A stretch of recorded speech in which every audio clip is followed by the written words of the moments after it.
இந்த மாதிரி அனாவசியமாக அவசியமில்லாத எண்ணத்திலேயே சடங்குகளிலேயே நம்முடைய எண்ணம் போக போக போக போக அவசியமானது நமக்கு என்ன உயர்வுக்கு வேணுமோ அதெல்லாம் விட்டு போகுது.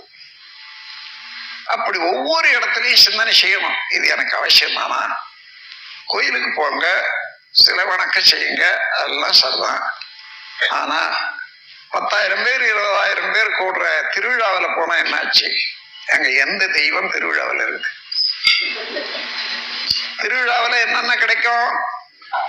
கால்ரா கிடைக்கும், இன்னும் மற்ற தொற்று நோய்கள் கிடைக்கும், கையில் இருக்கக்கூடிய பணம் செலவழியும், இன்னும் எத்தனையோ. அதானே இது வரைக்கும் பார்த்தது. இதெல்லாம் ஆராய்ச்சி செய்து செய்து செய்து அந்த சிற்பி சிலையை செதுக்கிற மாதிரி தேவையில்லாதெல்லாம் செதுக்கி எடுத்துட்டு இதுதான் நமக்கு தேவை, கடமைதான் தேவை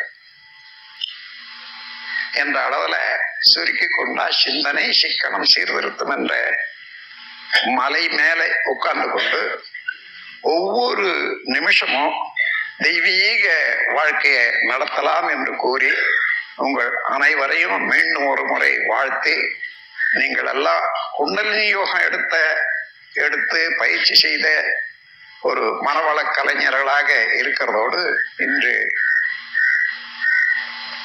சூக்கும பயணத்திலேயும் பயிற்சி பெற்ற அறிஞர்களாக திகழ்கின்றீர்கள் என்ற பெருமையோடு உங்களையும் வாழ்த்தி நான் மகிழ்ச்சி அடைகிறேன். வாழ்க வளமுடன்.